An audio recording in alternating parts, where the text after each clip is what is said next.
Attorney General Mark Shurtleff.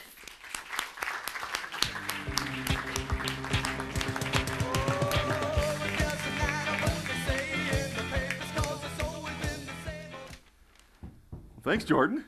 Good to be with you. I've never seen the Alta Club look so hip. I know, it's swanky, right? When I come here like it's usually all staid and very serious. I know. It's because they let the girls in, yo. Let me see here. Yeah. Let the girls, that's right. Well, so how are you? I'm great. Good. I'm a new father. Good. Yes, I know. 7 years of labor. Wow, really that's, wow, yeah. We can talk about What'd you that in a dilate minute. to pop that sucker? I don't want to know.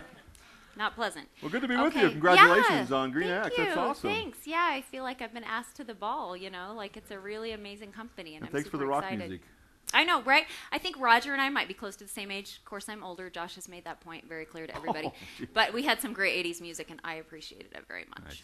So we are so happy to have you here. And of all your achievements, which are many, many, many, many, I'm guessing that this book is really a very special one. This is a real personal one. Yeah. You know, and it's been interesting because I'm a historian, and I've loved reading my whole life. I love my job as Attorney General. I but bet. I often, when I'm doing presentations, especially when I do a lot of presentations to young people, and I want to teach them a little bit about the law and about history without boring them. Yeah. You know, do it right, and also have a message in there for them. And so I started looking years ago when I was first AG to different famous cases that they may have heard a little bit about, but what lessons we can learn from these famous cases. And early on, of course, in law school, I studied the story of Dred Scott, which was a famous case, the most infamous decision the Supreme Court ever rendered. And there's a lot of legal stuff about it. But I started wondering, well, who was Dred Scott, the person?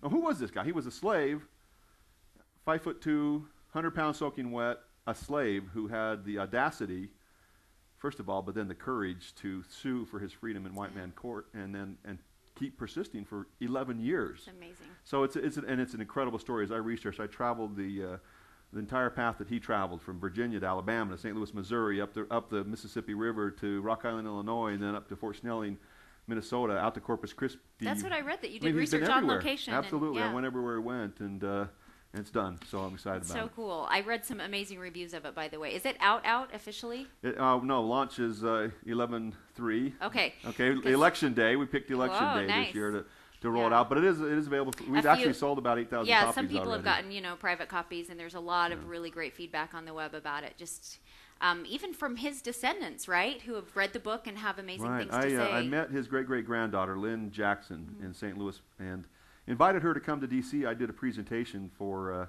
it's actually on C-SPAN, for the Attorney General's Association, and we had there the president of the NAACP, we had a Lincoln Scholar, we had Lynn Jackson to give the personal touch, and then I spoke, and we became close friends. I took her up to the courtroom on the 150th anniversary of the decision.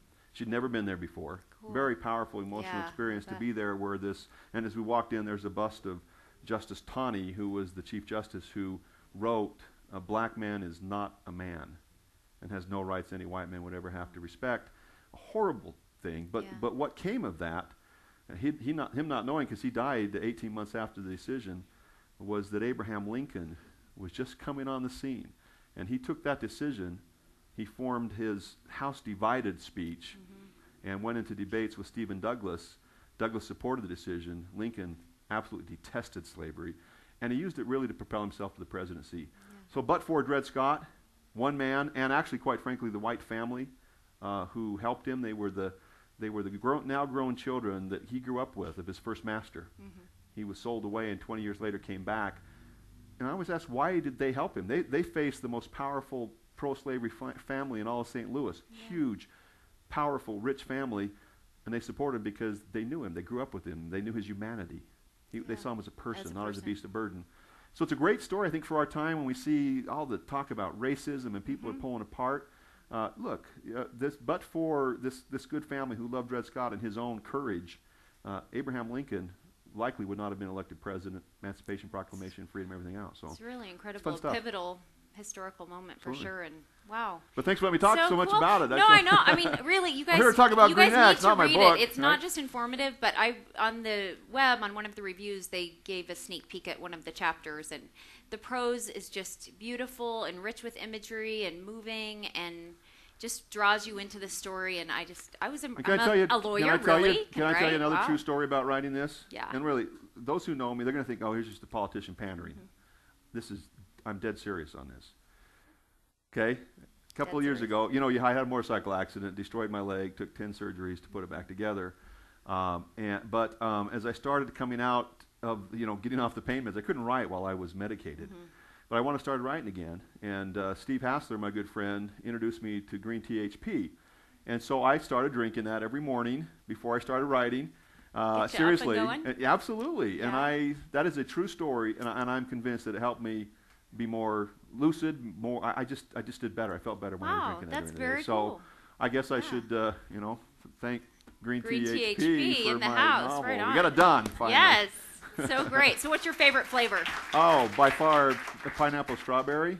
Mango cherry's pretty good, too. Yeah. But, and I just tried that new The raspberry cream. raspberry cream. Delicious. You have to get some of that. I know. It's good stuff. It is good. It's good good. stuff. And easy, handy. I have a couple them more out. kind of, important questions Oh, that I okay. want to ask you. But first, I really need to know this. Oh.